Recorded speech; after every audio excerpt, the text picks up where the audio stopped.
People don't understand, like I mentioned, when you arouse yourself with these things, you're opening yourself up to a whole nother world that people don't understand. And as you mentioned, the musicians playing with the Ouija board, people don't know what these people are doing behind the scenes. There's a reason these women and these people are screaming in the crowd for them. Many people are utilizing the assistance of the jinn to assist them in their performances and everything. People don't realize these things. This is a whole nother reality, especially many of the Muslims are very ignorant towards this fact. They don't understand that this is a whole nother element. It's just not something that's, friendly and things like this. No, you are inviting these things into your home on a deeper level. You're inviting these things to your home and everything.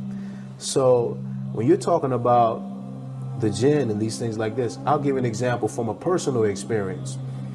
Eddie, I can tell you that when I was a non-Muslim, as I mentioned to you, I used to play various instruments. I can tell you that it literally felt like I was under possession. I would do things that I was not able to do. I would play things that I was not able to play normally, that I wasn't able to play twice. And musicians may say, oh, this is the musician effect. Okay. The word genius comes from the word jinn.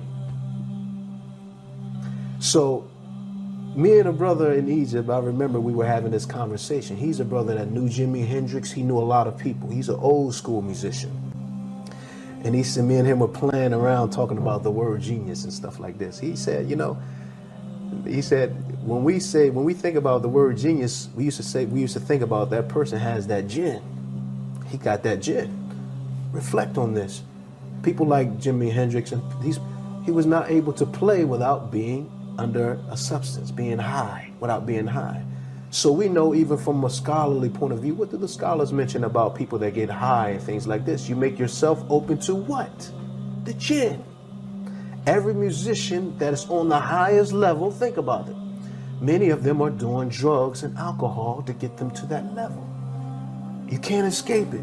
You might as well, if you don't want to be involved with drugs and alcohol or listening to someone that is involved in those things, you might as well take all of your CDs and everything and just throw it out.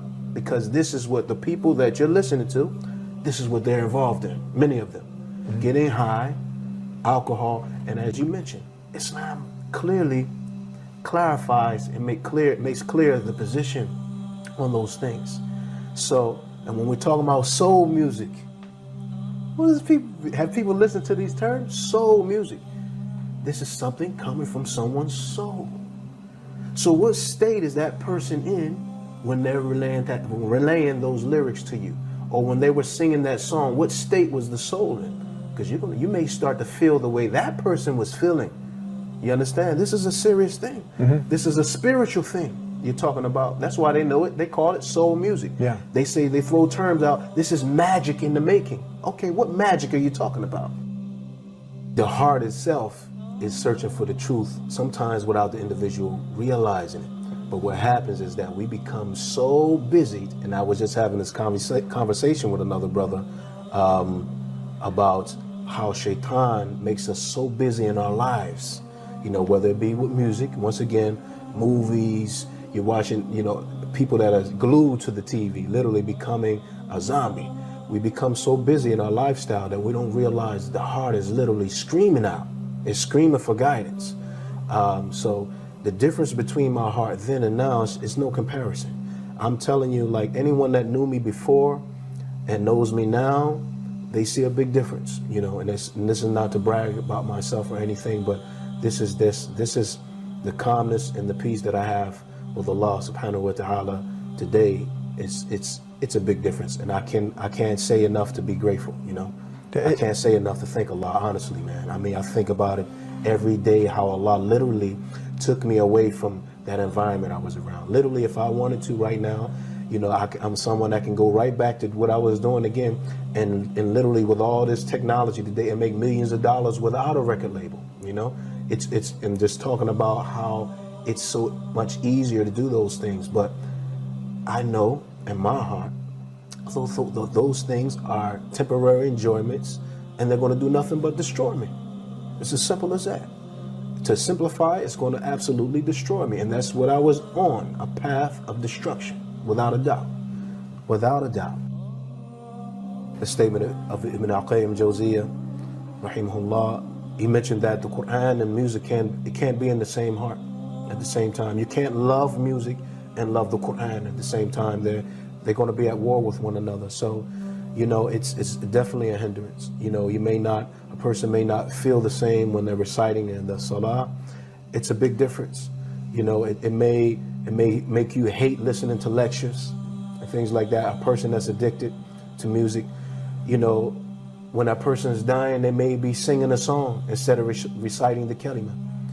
It's very dangerous, very dangerous. So why take a chance? Why take a chance on something? And it's something where, you know, I know that it's definitely a trial, without a doubt. It's more addictive than probably drinking alcohol, or it's more addictive than trying to get away from smoking cigarettes and things like that. It's more addictive than that. I believe it.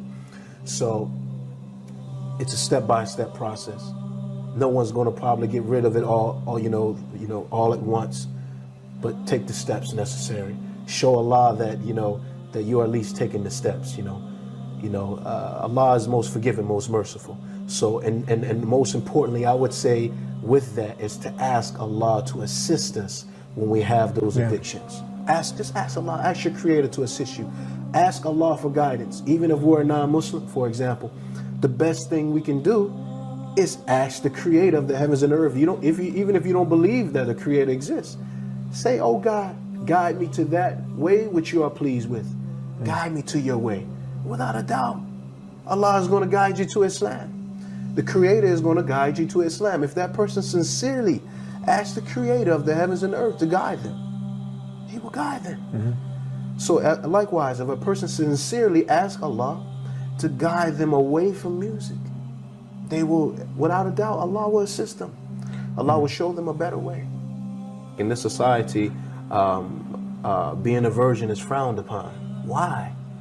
It's because of what the people are listening to, what they're being conditioned with. They are being dumbed down. So, I mean, they're turning into zombies. So when you have these type of songs, they're still calling the youth to the disobedience of Allah, where the children, the youth are starting to be very disrespectful to the parents, and the parents don't understand why. Have you examined what they're allowed to listen to? What do you allow them to listen to? So, and I'll just a quick question,